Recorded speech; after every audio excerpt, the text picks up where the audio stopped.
बात करते हैं पाकिस्तान के सबसे बड़े मसले की, जो कि है बाहरी बिजली का bill.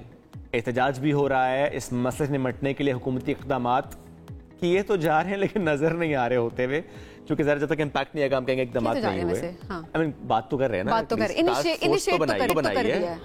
Federation of chamber and commerce and industries ने आईपीपीएस के खिलाफ सुप्रीम कोर्ट से रुजू भी कर लिया और मौक़िफ़ अपनाया कि आईपीपीएस का फॉरेंसिक ऑडिट कराया जाए और आईपीपीएस को जो दिया गया मुनाफा है वो रिकवर किया जाए।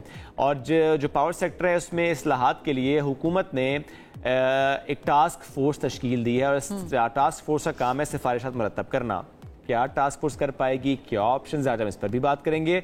और क्या वाकई हुकूमत के पास इस मसले का कोई हल है, हो सकता है, और सारिफीन इसमें क्या किरदार अदा कर सकते हैं, इस पर बात करेंगे। हमें प्रोग्राम में ज्वाइन किया है SDPI के energy economist doctor Khalid Waleed साहब। डॉक्टर साहब बहुत शुक्रिया आपने वक्त दिया। डॉक्टर साहब, टास्क हुकूमत ने इस वक्त बनाई है, टास्क फोर्स क्या कर सकती है? देखें, अभी जो पाकिस्तान का मसला है इस टाइम पे बड़ा कॉम्प्लेक्स है और इसके लिए कंसिस्टेंट और लॉन्ग टर्म पॉलिसी की जो है वो ज़रूरत होगी। टास्क फोर्स एक अच्छा इनिशिएटिव है, एक्सप्लोर करना चाहिए, इम्प्लीमेंटेशन होनी चाहिए, लेकिन इसको इंस्टीट्यूशनलाइज करने की ज़रूरत है कि अगर गवर्नमेंट चेंज होती है, आपकी पॉलिसीज़ चेंज होती हैं, तो एटलीस्ट ये जो है ये कंटिन्यू रहे और ये जो एफर्ट्स हो रही हैं ये ख़त्म ना हो जाए। तो इस मद में टास्क फोर्स एक अच्छा इकदाम है, लेकिन इसको लीगलाइज और इंस्टीट्यूशनलाइज करने की ज़रूरत होगी। तीसरी चीज़ जो आपकी इसके TORs हैं वो अगर आप देखें तो बड़े जामे हैं, बड़े कम्प्रीहेंसिव हैं, उसमें सभी चीज़ें डिस्कस हो रही हैं। आपने जो है वो सप्लाई साइड को कैसे ठीक करना है, लिक्विडिटी कैसे लेके आनी है, एनर्जी इकोनॉमिक्स को ठीक कैसे करना है, दूसरी चीज़ आपने डिमांड को कैसे इंक्रीज़ करना है, डिमांड को इंक्रीज़ करना है। और वो सिर्फ ये नहीं कि रेजिडेंशियल साइड पे डिमांड इंक्रीज़ करनी है, पाकिस्तान को इस टाइम पे इंडस्ट्रियल डिमांड को इंक्रीज़ करने की ज़रूरत है।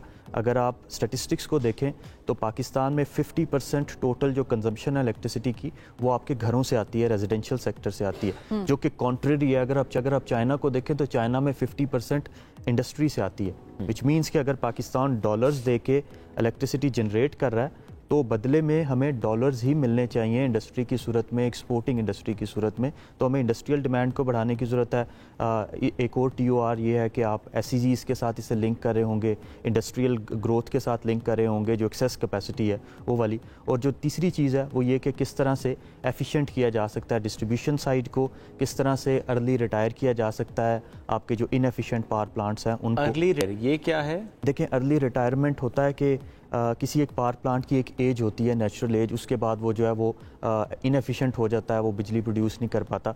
अर्ली रिटायरमेंट ये है कि एशियन डेवलपमेंट बैंक का एक मैकेनिज़्म है एनर्जी ट्रांजिशन मैकेनिज़्म के नाम से, वो fossil fuel based power plants को, पर्टिकुलरली कोल पावर प्लांट्स को डेट की फॉर्म में डेट दे के गवर्नमेंट वो ख़रीद लेती है और उसको रिन्यूएबल एनर्जी से प्लांट से जो है वो अल्टर कर देती है, रिप्लेस कर देती है। तो इसका मतलब है कि आप एनवायरनमेंट को भी सेव करें और पाकिस्तान के केस में ये इकोनॉमिक सेंस भी क्रिएट करता है, क्योंकि पाकिस्तान इस टाइम पे एनर्जी सेक्टर इनएफिशिएंट है। तो अगर आप एक इनएफिशिएंट कोल पावर प्लांट को रिप्लेस करते हैं तो वो आपको एनवायरमेंटली भी बेनिफिट होगा, आपके एनर्जी सेक्टर की फाइनेंशियल स्टेबिलिटी के लिए भी अच्छा होगा। अर्ली रिटायरमेंट, इसको कैसे elaborate, how is it possible? Again वही चीज़ कि इंडोनेशिया की एग्जांपल आती है कि एशियन डेवलपमेंट बैंक ने इंडोनेशिया को फंड्स दिए और उन फंड्स के थ्रू उन्होंने कोल पावर प्लांट को रिप्लेस कर दिया, अर्ली रिटायर कर दिया। तो पाकिस्तान के केस में भी चूँकि आपके जो IPPs हैं वो काफ़ी सारे कोल पावर प्लांट बेस्ड हैं, इसी तरह से आपके thermal power plants RLNG based हैं और वो इम्पोर्टेड फॉसल फ्यूल पे बेस्ड हैं। अगर आप उसको रिन्यूएबल एनर्जी से रिप्लेस करते हैं तो विच मीन्स दो इफेक्ट होंगे पॉजिटिव। एक ये कि आप रिन्यूएबल एनर्जी होगा, आपका जो इंपोर्ट का बिल है वो बच रहा होगा RLNG का, दूसरी साइड पे जो इनएफिशिएंट प्लांट्स हैं वो एफिशिएंट हो जाएंगे, कैपेसिटी चार्जेस भी जो हैं वो उसके कम हो जाएंगे। लेकिन इसको इकोनॉमिक प्लानिंग की ज़रूरत है कि आपको साथ में आपको financial planning, economic planning, energy planning के साथ लेके चलिए। अभी तो ये होता है कि हम अगर ज़्यादा बिजली इस्तेमाल करते हैं, ज़्यादा यूनिट इस्तेमाल करें तो रेट चेंज हो जाता है और बिल ज़्यादा आता है। ये तो देखिए उस वक्त का मुआहदा है कि जिस वक्त हमें बिजली की कंजप्शन बढ़ानी थी। अभी तो मामला दूसरा है, अभी तो ऑपोजिट नहीं हो जाना चाहिए इसको। अगर कम यूनिट हों, थोड़ा सा बिल ज़्यादा आ जाए, मतलब ज़्यादा से मतलब ये नहीं है कि बहुत ज़्यादा आ जाए, लेकिन ज़्यादा इस्तेमाल करने पे बिल ज़्यादा नहीं आना चाहिए। इतने यूनिट अगर आपने इस्तेमाल किए तो इतना बिल आ जाएगा। देखिए 1990s में आपकी टैरिफ पॉलिसी बनी, उस टाइम पे आपका जो मसला था वो ये था कि बिजली कम है और आप डिस्करेज करते थे ज़्यादा कंजम्पशन को, तो वहाँ पे स्लैब सिस्टम बना के आप जिस तरह एक अलग इंक्रीजिंग स्लैब में जाएंगे आपका बिल बढ़ जाएगा। अब तो बिजली वाफर है। अभी बिजली वाफर है, उसको ट्रांसमिट करने के थोड़े से मसाइल हैं, लेकिन स्टिल आप अगर बिजली की कंजम्पशन बढ़ाते हैं, चूँकि कैपेसिटी चार्जेस फिक्स्ड हैं, उन्होंने बढ़ना नहीं है कंजम्पशन के साथ, तो वो जब नीचे कंजम्पशन बढ़ती है डिनोमिनेटर में, तो पर यूनिट टर्म्स में आपके कैपेसिटी चार्जेस कम हो जाते हैं। तो अगर अभी हम एक ऐसा इनोवेटिव टैरिफ लेके आए खासकर इंडस्ट्रीज़ के लिए, कि वो इंडस्ट्रीज़ जो ज़्यादा प्रोड्यूस कर रही हैं और ज़्यादा बिजली कंज्यूम कर रही हैं, उनके लिए रेट जो है वो कम होता जाए। वैसे क्या दीगर मुल्कों में भी ऐसे ही होता है, स्लैब्स होती हैं? देखिए, स्लैब सिस्टम काफ़ी सारे मुल्कों में है, उनके अपने ऑब्जेक्टिव्स होते हैं। अभी पाकिस्तान को ये करना है कि किसी तरीके से अपने एनर्जी सेक्टर को, इलेक्ट्रिसिटी सेक्टर कंजम्पशन को अपने इंडस्ट्रियल ग्रोथ के साथ लिंक करना है। तो अगर आपका इकोनॉमी इंडस्ट्रीज़ पे चल रहा है, क्योंकि अगर आप आईपीपीज़ के साथ एग्रीमेंट्स देखें तो वो इंडेक्स थे आपके एक्सचेंज रेट के साथ, इंटरेस्ट रेट के साथ और आपके इन्फ्लेशन के साथ, और ये तीनों इंडिकेटर्स आपके इंडस्ट्रियल प्रोडक्शन के साथ लिंक्ड हैं। जैसे जैसे आपकी इकोनॉमिक ग्रोथ नीचे आती है, इंडस्ट्रियल प्रोडक्शन कम होती है, इंटरेस्ट रेट भी ऊपर जाता है, आपका एक्सचेंज रेट भी अनस्टेबल हो जाता है, ऊपर जाता है, और जैसे जैसे ये ऊपर जाते हैं फिर आपका बिजली का रेट जो है वो ऊपर जाता है। दो चीज़ें इसमें अगर आप ऐड कर दें, एक जो फोरेंसिक ऑडिट की बात हो रही है, क्या फोरेंसिक ऑडिट ऑफ आईपीपीज़ इससे फ़ायदा होगा सारिफिन को, और दूसरा क्या हुकूमत रीनिगोशिएट कर सकती है आईपीपीज़ के साथ, स्पेशली उन दोस्त ममालिक की जो लोगों के आईपीपीज़ हैं, कि हम दोस्त ममालिक से बात करें कि पाकिस्तान को इस वक्त सूट नहीं कर रहा ये, लेट्स हेल्प एंड रीनिगोशिएट, और तीसरा थोड़ी इसमें ऐड भी कर लें, हुकूमत खरीद ले कुछ आईपीपीज़। और देखिए, इसमें जो रीनिगोशिएशन है वो बड़ी ट्रिकी है। आपको एक साइड पे आपको कंज्यूमर्स को रिलीफ देना और दूसरी साइड पे आपने अपना इन्वेस्टमेंट क्लाइमेट ख़राब नहीं होने देना। वंस वो एक दफ़ा आपका ख़राब हो गया, जो दीगर शोबों में इन्वेस्टमेंट आ रही है वो भी रुक जाएगी, आपकी जो क्रेडिबिलिटी है वो ख़राब हो जाती है।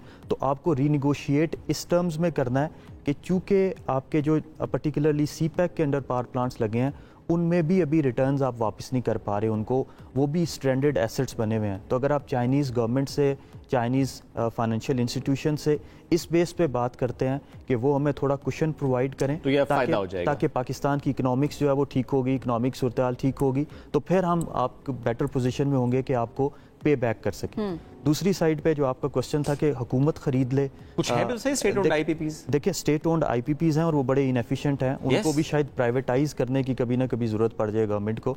हुकूमत को अपने आप को इलेक्ट्रिसिटी मार्केट से निकालना होगा, कंपटीशन लेके आना होगा, प्राइवेट एंटिटीज़ जितना आपस में कम्पीट कर रही होंगी उतने इनोवेटिव सोल्यूशंस लेके आ रही होंगी। अभी हो ये रहा है कि उनको एक गारंटीड रिटर्न मिलता है, उन्हें कोई जरूरत नहीं है कि वो अपने सिस्टम्स को एफिशिएंट करें, इनोवेटिव करें, उन्हें पता है कि हमें रिफॉर्म्स लाने की बहुत रिफॉर्म्स लाने की बड़ी जरूरत है। ठीक है डॉक्टर साहब, वक्त बड़ा मुख्तसर था लेकिन बहुत शुक्रिया, बहुत अच्छे से आपने आसान अल्फाज में इलैबोरेट भी कर दिया कि किस तरह से एफिशिएंसी बढ़ी जा सकती है और किस तरह से हम बेहतर कर सकते हैं, स्पेशली टास्क फोर्स के हवाले से। लेकिन महंगाई सबीन, उसका रोना तो फिर भी है। अच्छा शुएब, वैसे एक बात बड़ी हैरानगी की है कि पाकिस्तानी जो है वो तो महंगाई का रोना रो रहे हैं, लेकिन अगर देखा जाए तो बैरून मुल्क से जो लोग आते हैं, गैर मुल्की जो हैं, वो तो ये बात करें कि पाकिस्तान रहने के लिए एक सस्ता तरीन मुल्क है। और कराची की अगर बात की जाए, कराची की अगर बात की जाए तो कराची के पर्सपेक्टिव से भी वो कहते हैं कि ये दुनिया का सस्ता तरीन शहर है। यस, और दुनिया के सस्ते तरीन शहरों में पाकिस्तान के मजीद और शहर भी आए हैं सबीन।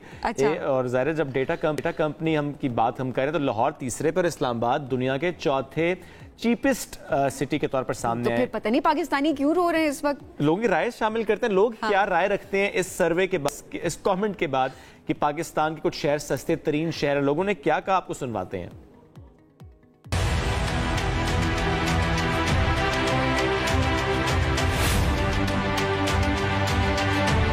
इस्लामाबाद तो बहुत महंगा है, सबसे महंगा शहर इधर ही है, कोई चीज सस्ता नहीं है, जिधर भी जाओ महंगाई है। मैंने कराची में गुजारा किया तो वो बहुत अच्छा लगा, हर किस्म के इंसान गुजारा उधर कर सकता है, इधर बहुत महंगाई है। आलमी रिपोर्ट वो तो शाये करते ही रहते हैं, लेकिन बहुत महंगाई है अभी पाकिस्तान। इस्लामाबाद बिल्कुल भी सस्ता नहीं है, पाकिस्तान की जिस कोने पे भी आप चले जाए महंगाई है। कराची है ना, वो मुझे सस्ता लगता है, लाहौर और इस्लामाबाद तो सबसे महंगा शहर है।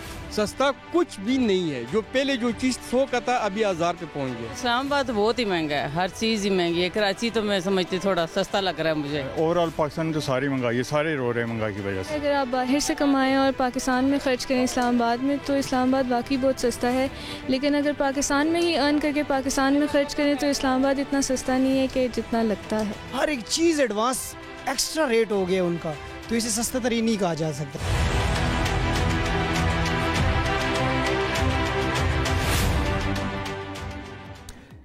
ये लोगों की राय आपने सुनी। लोग तो यही राय रखते हैं कि सस्ता नहीं है शहर, महंगाई है। अच्छा, जो सर्वे की हम बात करते हैं, रिपोर्ट की हम बात करते हैं, तो डेटा कंपनी है NMBO, जिसके मुताबिक पाकिस्तान में 3 शहर जिसमें कराची, इस्लामाबाद और लाहौर ये सस्ते तरीन शहर हैं। ये टॉप 3-4 सिटीज़ में आते हैं जो कि सस्ते तरीन शहर हैं। और इस फहरिस्त का दायरा उन्होंने जब शेयर किया तो उसमें कहा कि यहाँ के जो रेंट्स हैं, यहाँ पे जो ग्रॉसरी होती है, जो होटल का स्टे होता है, रेस्टोरेंट का खाना होता है, मकामी अफराद क़ुव्वत ख़रीद होती है, इन तमाम शोबों को मद्देनज़र रख कर एक लिस्ट मुरतब की जाती है, एक डेटा मुरतब किया जाता है, जिसके बाद शो किया जाता है अच्छा ये मुल्क के शहर जो है वो सस्ते हैं। थोड़े से महंगे शहरों की बात अगर कर लें सबीन, के महंगे तरीन शहर कौन से हैं? स्विट्जरलैंड का शहर जिनेवा दुनिया का महंगा तरीन शहर है, और जिनेवा के बाद स्विस शहर है ज़्यूरिख, ये दूसरे पे, और फिर तीसरे पे न्यूयॉर्क को रखा गया है। तो मैं ये इसलिए आपसे शेयर किए हैं, बहुत से लोग, बहुत से पाकिस्तानी जो कहते हैं यहाँ नहीं, बाहर जाएंगे, US जाएंगे तो वो बहुत महंगे शहर हैं। हाँ। ये देख लें कि ये फिर भी थोड़ा सस्ता है उस रिपोर्ट के मुताबिक। कमा भी इसी तरह से, रोजगार के मौके भी उसी तरह से होंगे ना, तो स्टिल डिबेटेबल किस पे हम बात भी कर सकते हैं आगे, लेकिन अवाम के मुताबिक जो है वो पाकिस्तान महंगा है।